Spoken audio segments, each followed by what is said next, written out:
Chapter 2 start कर रहे हैं आज, इलेक्ट्रोस्टैटिक पोटेंशियल एंड कैपेसिटेंस।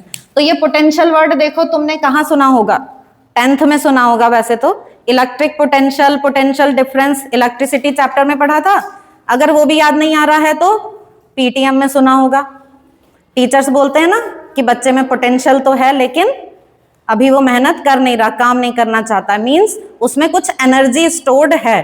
तो जब भी पोटेंशियल वर्ड आए तो इससे तुम्हारे माइंड में क्या आना चाहिए कि कोई एनर्जी है, यहाँ पर स्टोर्ड है एनर्जी।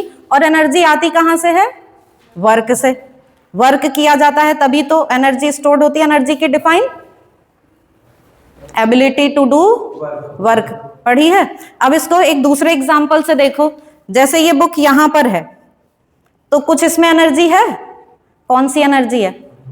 Gravitational potential energy. जब भी सरफेस से, मतलब अर्थ की सरफेस से कोई भी ऑब्जेक्ट किसी हाइट पर होता है तो कौन सी एनर्जी होती है उसमें? Gravitational potential energy.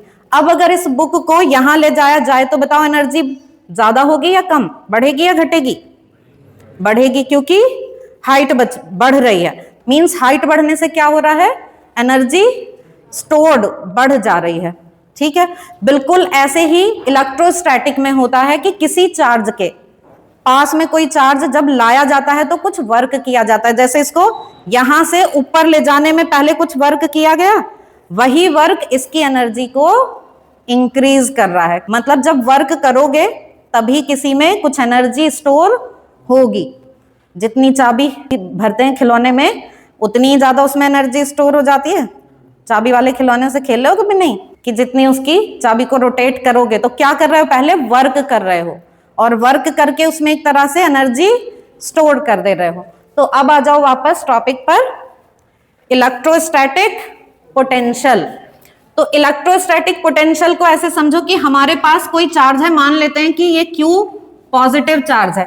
अब तुम्हें क्या बताया कि कोई भी चार्ज होगा तो उसके आसपास एक ऐसा एरिया होगा जिसमें कि वो इलेक्ट्रिक फोर्स अप्लाई कर सकता है। उस एरिया को क्या कहते हैं? Electric field. तो मान लिया कि ये है वो एरिया जिसमें कि ये इलेक्ट्रिक फोर्स अप्लाई कर सकता है। इससे बाहर कोई है तो इसको कोई मतलब नहीं। ठीक, तो अब यहां पर अगर कोई, हम यहां पे टेस्ट चार्ज ले रहे हैं, तुम्हें टेस्ट चार्ज भी बताया ना, वेरी स्मॉल पॉजिटिव चार्ज। यहां पर हम इसको बोल दे रहे हैं यूनिट पॉजिटिव टेस्ट चार्ज। तो ये Q नॉट जिस टाइम यहां पर है तो क्या ये इस पे फोर्स लगा रहा है? फील्ड के बाहर है, इसको कोई मतलब ही नहीं है, इसका एरिया ही नहीं है, तो ये कोई फोर्स इस पर नहीं लगा रहा। ऐसे पॉइंट को जिस पर कोई फोर्स नहीं लग रही है उसको हम बोलते हैं इसके लिए इंफिनिटी। तो इंफिनिटी पर पोटेंशियल होता है 0, क्योंकि इस पर कोई फोर्स नहीं लग रही, इसलिए इसमें कोई एनर्जी भी स्टोर नहीं है। अब इस पॉइंट को, यहां इस टेस्ट चार्ज को इस पॉइंट से हम फील्ड के अंदर ले आए, सपोज यहां तक ले आए, इस A पॉइंट तक ले आए, तो यहां से यहां तक लाने में कुछ वर्क करना पड़ेगा। अब एक चीज और ध्यान रखना, जब हम पोटेंशियल पढ़ते हैं तो जब इस चार्ज को किसी फील्ड में लाया जाता है तो वो यूनिफॉर्म स्पीड से लाना चाहिए। कैसे लाना चाहिए? यूनिफॉर्म स्पीड का मतलब क्या? 0 होना चाहिए उसमें एक्सेलरेशन। Very good. तो जब इसको मूव कराएंगे तो क्या होना चाहिए? एक्सेलरेशन 0। और एक्सेलरेशन 0 होने का मतलब है कि नेट फोर्स भी क्या होगी? 0। एक्सेलरेशन नहीं मींस फोर्स नहीं, फोर्स होता है तभी एक्सेलरेशन होता है ना। तो जब किसी चार्ज को, जो एक यूनिट पॉजिटिव टेस्ट चार्ज है, किसी दूसरे चार्ज की फील्ड में किसी पॉइंट तक लाते हैं तो कुछ वर्क करना पड़ता है। अब वही वर्क क्या है? इसका पोटेंशियल। तो मींस पोटेंशियल को तुम कैसे फॉर्मूले की टर्म में लिखोगे? V is equal to W upon Q nought. ये Q नॉट क्या है? टेस्ट चार्ज जिसे मूव करा रहे हैं। अब इसकी डिफाइन बताना, इलेक्ट्रिक पोटेंशियल की डिफाइन इसी पूरे की हेल्प से। क्या है electric potential? It is the amount of work done. क्या है?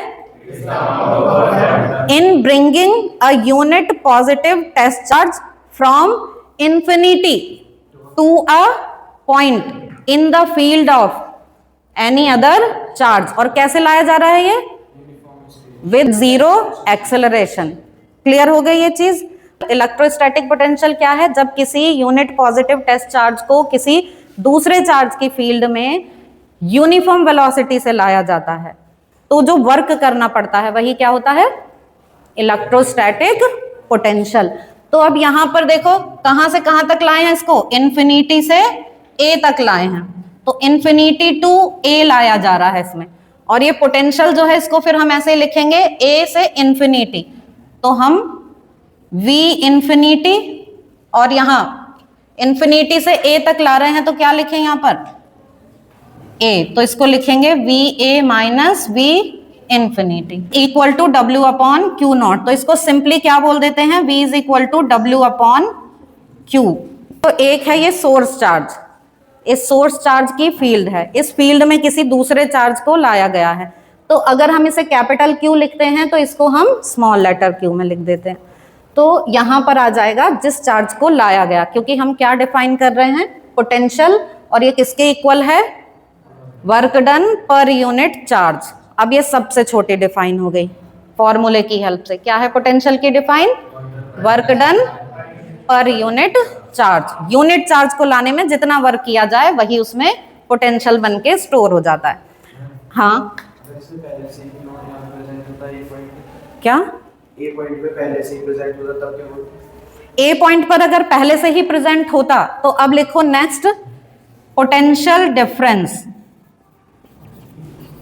अब हम इसमें पढ़ेंगे पोटेंशियल डिफरेंस। पोटेंशियल डिफरेंस वही चीज कि अगर चार्ज पहले से ही फील्ड के अंदर है, हम इन्फिनिटी से नहीं ला रहे हैं, हटा दो इसको। देखो इन्फिनिटी पर कहीं से भी कोई भी चार्ज आ रहा है, अगर किसी चार्ज की फील्ड नहीं है तो कोई वर्क नहीं होगा। वर्क होगा ही तब जब कोई इलेक्ट्रोस्टैटिक फोर्स लग रही होगी, मतलब अगर कोई इलेक्ट्रोस्टैटिक फोर्स नहीं है तो कोई वर्क नहीं है, फिर उसके लिए वो सारा स्पेस जो है, वो सारा स्पेस क्या है, इन्फिनिटी ही है। तो अब वो इन्फिनिटी यहां हो, यहां हो, यहां हो, कहीं पर भी हो, वो सब क्या है, इन्फिनिटी, तो कोई वर्क नहीं होगा। वर्क कब शुरू होगा, जब ये फील्ड में आने लगेगा, जैसे ही फील्ड में आएगा तो वर्क स्टार्ट हो जाएगा, वर्क डन। क्योंकि वर्क डन हो रहा है against the which force, electrostatic force. भाई एक फोर्स है, या तो वो अट्रैक्ट करेगा या फिर रिपेल करेगा। अब हम क्या बोल रहे हैं, अगर अट्रैक्ट कर रहा है तो भी यूनिफॉर्म स्पीड से लाना है, और रिपेल कर रहा है तो भी यूनिफॉर्म स्पीड से। चार्जेस तुमने प्रैक्टिकली ऐसे यूज नहीं किए होंगे। मैग्नेट पे आ जाओ, मैग्नेट से तो सभी ने कुछ ना कुछ एक्सपीरियंस किया होगा। दो मैग्नेट हैं, अपोजिट पोल हैं उनके, तो क्या होगा, वो एकदम से अट्रैक्ट हो जाएंगे। लेकिन तुमसे बोला जाए कि जो एक मैग्नेट है उसके पास दूसरी मैग्नेट तुम्हें यूनिफॉर्म स्पीड से लानी है, तो क्या करोगे तुम उसे, अगर अट्रैक्शन हो रहा है तो एक फोर्स लगाओगे उस अट्रैक्शन के अगेंस्ट। क्लियर हो रही है बात, क्योंकि वो तो तेजी से आके एकदम से उसमें चिपक जाएगी। तुम्हें क्या करना है, उसे ऐसे लाना है यूनिफॉर्म, तो तुम्हें अपना फोर्स लगाना पड़ेगा कि वो एकदम से ना जाए। मीन्स तुम उसकी वेलोसिटी को चेंज नहीं होने देने के लिए जो फोर्स उस पर लग रही है उसके अपोजिट एक फोर्स लगा रहे हो। तो अगर अट्रैक्शन है तो तुम उसे रोकने के लिए फोर्स लगा रहे हो। अब मान लो सेम पोल है, तब क्या होगा, रिपल्शन, तो वो झटके से दूर जाने की कोशिश करेगा। मैग्नेट्स को जितना पास लाओगे उनके बीच की फोर्स इंक्रीज होगी या डिक्रीज होगी, बढ़ेगी। क्यों बढ़ेगी, डिस्टेंस कम हो रही है इसलिए बढ़ेगी। तो वो जैसे जैसे वो फोर्स बढ़ रही है ऐसे ऐसे तुम्हें अपनी फोर्स बढ़ानी होगी। तो ये यूनिफॉर्म वाली जो कंडीशन है वो याद रखना कि अगर हम किसी चार्ज को पास ला रहे हैं तो उस पर इलेक्ट्रोस्टैटिक फोर्स बढ़ती जाती है, तो हम जो फोर्स लगा रहे हैं यूनिफॉर्मली लाने के लिए हमें भी वो उसी तरह से बढ़ानी है कि नेट फोर्स क्या आ जाए, जीरो। कुछ आ रहा है ये समझ में, क्लियर हो रहा है कुछ, हो रहा है क्लियर। तो यहां से एक पॉइंट और निकल के क्या आ रहा है कि फोर्स कंटिन्यूअसली चेंज हो रही है। क्या हो रहा है, फोर्स कंटिन्यूअसली चेंज हो रही है। कौन सी फोर्स, जो वो मैग्नेट लगा रही है या वो चार्ज लगा रहा है या जो तुम लगा रहे हो, साथ साथ तुम्हें भी अपनी फोर्स चेंज करनी पड़ रही है। तो और जब जहां कुछ कंटिन्यूअसली चेंज होता है तो हम क्या यूज करते हैं वहां पर, कैलकुलस में डिफरेंशिएशन या इंटीग्रेशन। इसलिए जब हम इस फोर्स की ऐसे बात करते हैं कि कोई चार्ज लाया जा रहा है तो कितना वर्क होगा, कितना पोटेंशियल, तो हम वहां पर क्या यूज करते हैं, डिफरेंशिएशन या इंटीग्रेशन। क्लियर है अब यहाँ तक। अब आ जाओ पोटेंशियल डिफरेंस पर। पोटेंशियल डिफरेंस है मतलब दो पॉइंट तो लिए ही जाएंगे।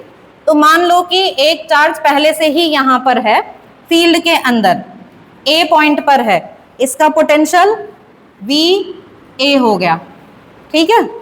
पोटेंशियल कितना हो गया यहाँ पर, वी ए। अब इसको तुमने मूव करा दिया किसी पॉइंट बी तक, अब इसका यहाँ पे पोटेंशियल कितना हो गया, वी बी। तो पोटेंशियल में चेंज फिर से वर्क डन के इक्वल होगा जो यहाँ पर किया गया है, इस वाले वर्क के इक्वल होगा।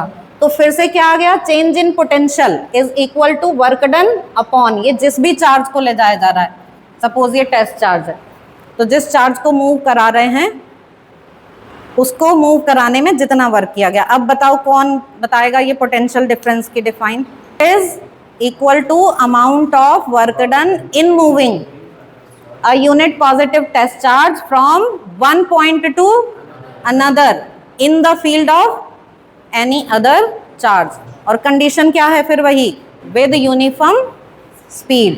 तो ये दोनों समझ में आ गए तुम्हें। पोटेंशियल डिफरेंस के लिए दो पॉइंट के बीच में V A minus V B, V A minus V B is equal to W upon क्या लिखें यहाँ, क्यू नॉट। और ये वर्क कौन सा है,